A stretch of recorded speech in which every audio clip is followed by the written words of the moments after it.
Bobby Show. Of course, my name's Steve Williams, and I'm here with Bobby Blia too, like we are every week. And we're going to kind of get in, talk about the what everyone wants to I kind of want to go into it. Okay, so look, yeah, what's the big thing now, right? We're all in, a lot of people have been losing their jobs. The economy has been in shambles. So we have we had three different bills already. I think 3 bills where the majority of the money went to, right? Trillions of dollars went to corporate America. I think it was like $7.2 trillion once it's ironed out, or 8.2 trillion, whatever it is. And the American people got $250 billion, right? Because they got a one-time check of $1,200, if you guys remember that. And not everybody got that, by the way. Only certain people got that. So it seems as though they are working on a new bill. Well, they've been working on this new bill. It's been the big talk of the town and all that. This new bill, this COVID relief bill that's been coming on trying to get some of this stuff ironed out to try to help people who are in need. So the way the bill is, okay, so the bill is kind of complicated. It's actually broken up in two different bills. Originally, it was going to be one bill totaling about $908 billion. There are some things within the reason why they haven't got a deal yet was because there are some issues within the bill that some Republicans and Democrats can't agree on. So now they have split the two bills. So they have I think it's $160 billion and a $748 billion bill or something like that, and how they're going to be splitting these two bills. We have a video that kind of explains it. This was early on in the negotiation process, this video, but I like kind of the way they kind of explain it. So we'll take a look at that bill and we'll kind of talk about it on the other side here. Start with the hard stuff first. Democrats want to give more money to state and local governments. Republicans want to protect businesses from getting sued over COVID claims. So today, that bipartisan group of lawmakers mapped out a potential compromise. States would get $160 billion, but it would come in 3 installments over the next 6 months, based partly on population and partly on how much money they've actually lost. The bill would also raise the bar for suing businesses, but those protections would only last through the pandemic. Now, lawmakers acknowledge that this approach may be far from perfect, but that's what negotiating is all about. This bill is not about sending a message, unless the message is that Congress can work together to make something good happen for the American people at a time of incredible stress. The less controversial items went into a second bill, $748 billion covering unemployment benefits, small businesses, vaccines, education. Ultimately, it will be up to party leadership to decide whether they can merge these two proposals into one. Tonight, House Speaker Nancy Pelosi said she still has concerns about those business provisions. Senate Majority Leader Mitch McConnell saying Congress should just give up on the hard stuff and pass the rest. Shep, there's also one thing that's not in this plan, and that is stimulus checks. There is a whole separate group of lawmakers that want to make sure that gets a vote too before Congress leaves Washington. So I think there's actually a couple. There's some good stuff. $148 billion, because now that they have split the two, on a later date on the $160 billion bill. Remember, the only reason we're in talks right now because on December 11th was the budget bill, and Mitch promised that he would at least look at a financial aid COVID relief bill if the Democrats were willing to sign off budget bill. So Nancy Pelosi did that back on December 11th. On the initial vote within the House, she already did that as well. So now we have this $748 billion bill, which I think I kind of like because it does give the extension on the eviction moratorium for those so they can't get evicted. This bill also covers the federal loan forbearance program. So if you're on federal loans and you're out of work, you don't have to pay your student loans, as well as enhanced unemployment benefits. So that is in the $748 billion bill. Also, there is talks now within that $748 billion bill for $600 checks to every single American, no matter where they're at. Pay. So maybe we'll get a bill. We'll get the $600 check this time around. But anyway, it doesn't really matter. But that's kind of the way it is right now. So they can't agree on the $160 billion. AOC brought up something really good. I want to bring up something quick. Is she don't think that they law on people that are for the suing of corporations. Me and you had talked about this.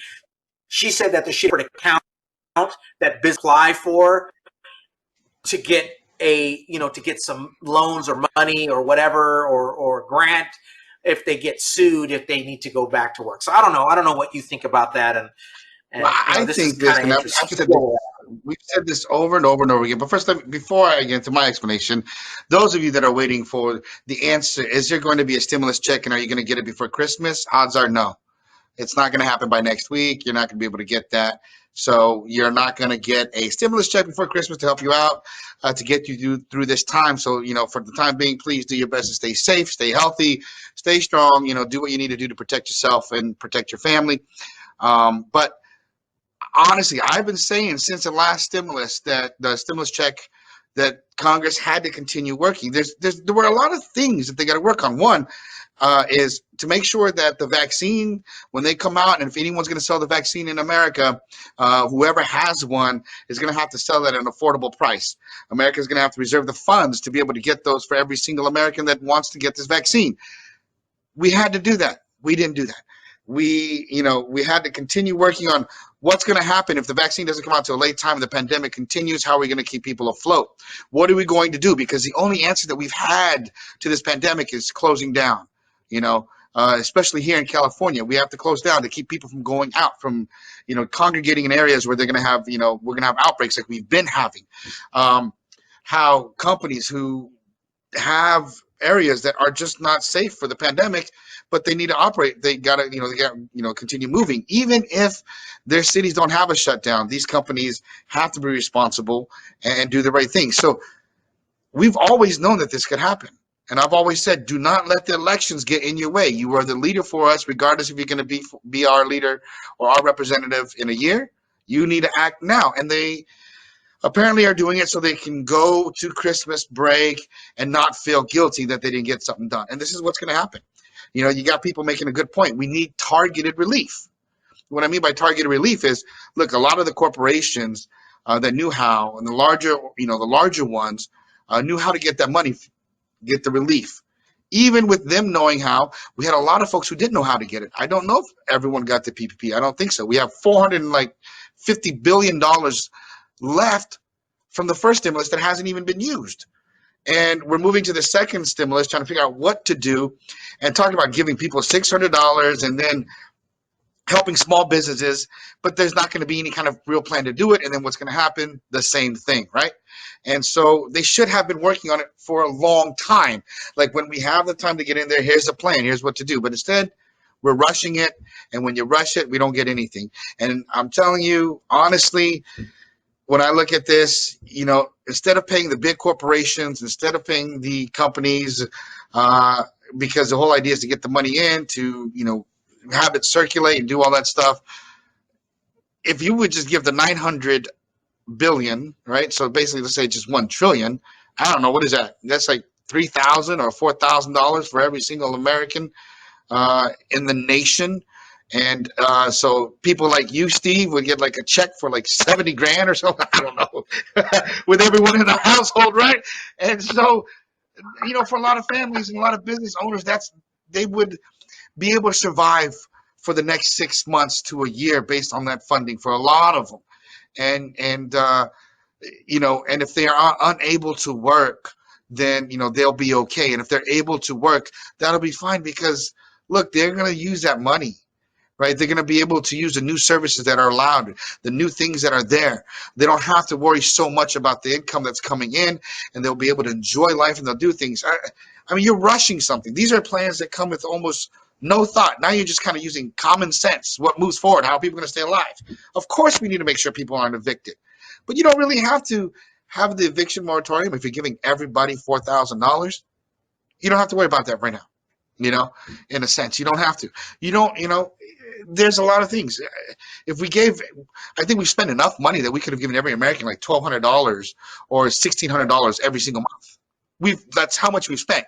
Like, every American could have got like I don't know, something like that. Do the math. It's 1,600, 2,000, whatever it is. But it would, and that's every American. So that's also kids. So, if you're sitting there going, oh, that'd not be enough for my rent, and you got 2 kids, and if you're married or, you have a spouse there that's, like $8,000 a month in your pocket, in your family's pocket to keep you going.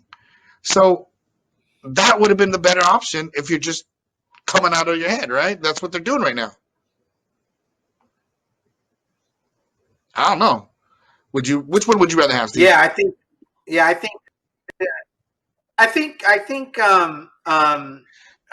don't know what's wrong with the United States and the way we do stuff. Every civilized country, industrialized country on the planet, gives some type of monthly stipend. They had a breakdown yesterday on MSNBC. They were talking about how Canada's doing it, where Canada's giving $2,000 to every single citizen every single month, and they're giving $1,000 every 2 weeks, $2,000 every month, no matter if they're working or not. So, and then they were talking about how the Brits are doing it, how the Germans are doing it. The way we're doing it is embarrassing. The corporate greed all over the place it's insane. It's just, there's no reason to salvage a company. A company would, like you said, you wouldn't need to salvage it if giving $3,000 or $4,000 every citizen in a year, they wouldn't worry about rent going in. There would be no problem. The fluctuation of the economy would stay almost exactly the same. So it's kind of weird the way they're doing this. How they're, it's just, I don't know. Your customer base would be coming back to you, right? Your customer base would be coming back to you, and if they're not, then you're having enough money to survive for a bit, okay? And that's kind of the premise there. So the argument isn't about the money because we're still spending the money. The argument is about where it's going, and if and yes, we have to think thoroughly about these things. But if you don't have time to think about it, do the easy ones first. Don't try to get too complicated. And I think they're getting too complicated in saying, okay, go to these businesses, go these type of businesses, and putting all these other things in play. And that is damaging us. And then in the end, it becomes worse than the common sense one. Because honestly, if you want to give it to the Americans and you're giving it to large corporations that are owned by outside, folks, shareholders come from other countries and so forth, you're feeding another line. Give it directly to the folks that live here. Give it directly to the people who are making this country to, go round and round, and it's going to enter the cycle. It's a simple solution to something that needs something right now. We're not going to get rid of the pandemic by feeding everybody, right? At the end of the day, you can find out who your politician represent. They're representing corporate America, or they're representing you. Right? The American people that voted them into office. And I think that's, listen, I am a firm believer in businesses. I think even 500 employees below, a lot of these companies struggle. 100% for that. But when you have multi-billion-dollar companies that have multi-profited years and you're giving them hundreds of millions of dollars, it's ridiculous. This is out of control. I am a big proponent of small businesses. I believe 100% that we should help our small businesses, and there should be an equal amount of allocated money that's going to them as well as citizens. 100%. I'm with that. So if you're an owner of a small business, I even believe 500 or below could be a small business. I'm fine with that, even though a 500-man company could make a couple $100 million. They still struggle too. In comparison to, say, like Walmart or a Target or Kohl's or some of these huge corporations that basically got, I think there was a thing on the other day where they got 70% of all the loans. Of all the company loans, 70% of all the loans they received. Small businesses that actually needed it, 30%. Come on, that's just not realistic. Or a small clinic like yours, a non-profit clinic that you run. You are right, though. the percentages that are getting it, it's because they actually went through the process. They're not afraid to get it, or they knew how to get it. Remember, I told you in our first PPP, there was, it was hard. We didn't get it. It went by so fast, and there's all kinds of things. I complained here. I complained to everyone that I could complain to. Then it got to the part where, someone take care of Bobby. He's complaining too much. But I knew for me which trees to bark up, right? I knew where to go to say, hey, look, even for me, you're making it extremely difficult to understand. Then, it pushed us to the front of the line. That's unfair. But, I'll do what I need to do for our folks and the people I can represent. I'll do what I need to do for everybody. I said, you got to do this for everyone. And like I said earlier, there's money still left over from it. There's so many small businesses that did not know how to use this stuff. So if you're going to make money available for everyone, you got to make sure that everyone is able to get it. If you got 30% of our small businesses that are English second language learners, they're not going to be able to fill out, they're English learners, they're not going to be able to fill out some of these applications. They're not even going to understand the instructions. And so that's why when we talk about targeted relief, one of it's going to be, okay, if we give this money out, we got to make sure these communities understand it. They know how to get to these applications. We have different chambers of commerce, and you have ethnic diverse, ethnic minority chamber of commerces around, and they've all been trying to help folks, but it's still hard to reach out to people because it's very difficult. This time around, just here in California, about 3 weeks ago or 2 weeks ago, the governor, the state put up $500 million of, assistance for Californians. Like, I have been asking a lot of people, have you applied? Have you applied? I myself, I've applied, and but I'm asking other folks, have they applied?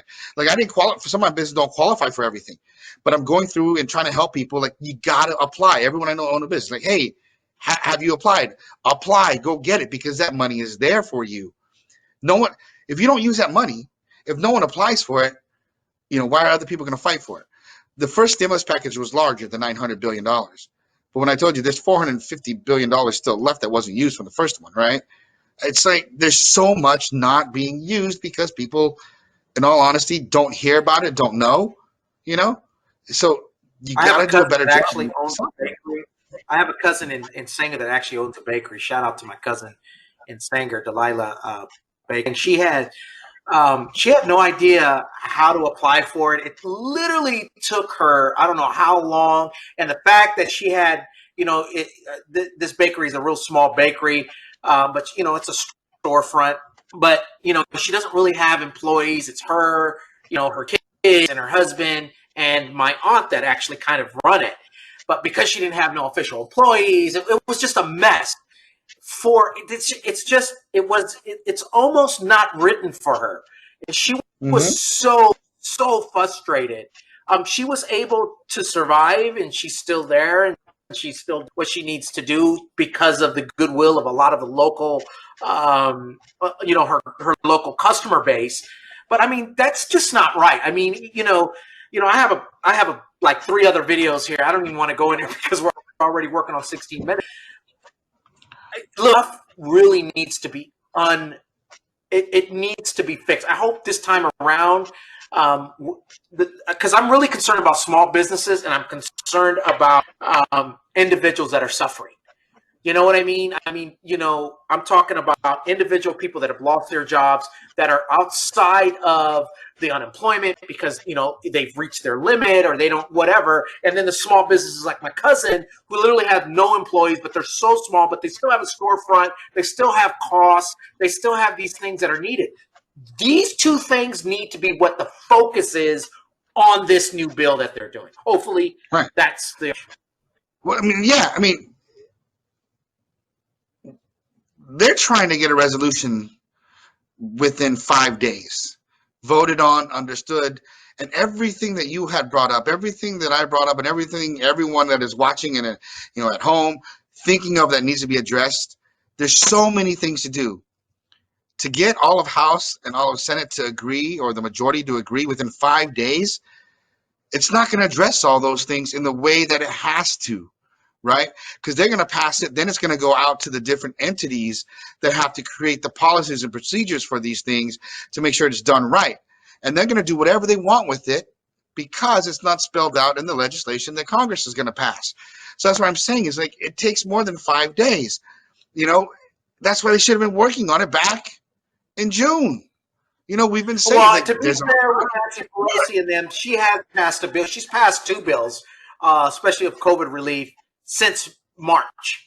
So, I mean, you know, so they've known where that money's been going. We've seen all these vocal politicians, both Democratic and Republican, um, yell out of how money's being misused, abused, sent to the wrong places.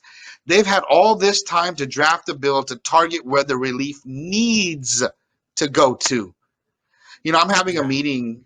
We're trying to set up a meeting with Congresswoman Doris Matsui next week to talk about this stuff too, because I don't know if you noticed, they made a little blurb in that first section about the COVID vaccine. But in all of these talks, community health centers, clinics, and hospitals have been left out of this funding this time around. Not even makes considered. sense. Not even considered. So we have a meeting set up to talk about that, and you know she wants to take some stuff to the floor. I got a proposition from her, and you know we'll see what can happen. But at least I'm you know shout out to you, Congresswoman Matsui. You're amazing. You know, giving us a voice and going to Congress and doing it. But I mean, should have been talked. A lot of this stuff should have been in the planning and never should have stopped. And what hurt it was people had to get elected, so they had to be careful what they were going to say. Fine, don't say it, but work on it in the back end, right? So elections are over. Lock yourselves in the room and do stuff, because that's what I'm trying to do for work. I mean, that's what we've been doing. Steve knows. I've been. This has been crazy, guys, and you know we need Congress to get together and fix all of these things.